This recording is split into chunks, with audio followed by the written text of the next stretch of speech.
लगता है जैसे पिछले जन्म की बात है, जब मैं उस गुफा से जिंदा निकला, आयरन मैन बना, प्यार कर बैठा तुमसे।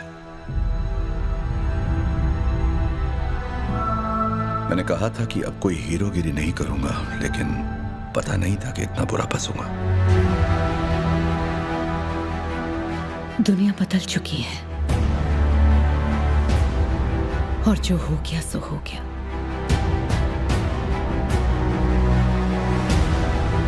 अब आने वाले कल का सोचो, बीते कल की हार को अब आने वाले कल की जीत बनाना है।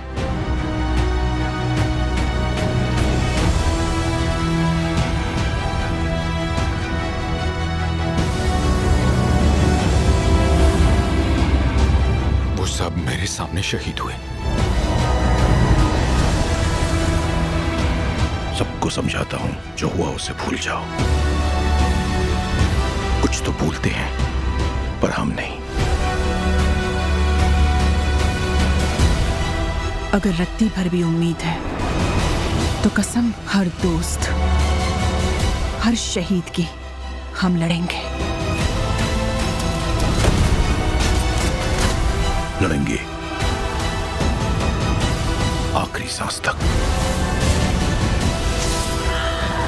आखिरी सांस तक। आखिरी सांस तक।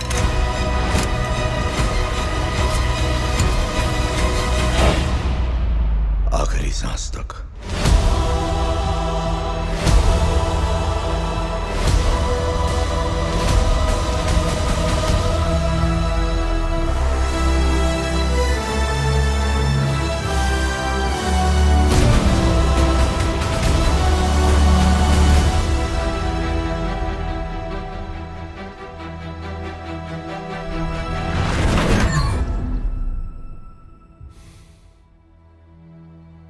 लड़की में दम है।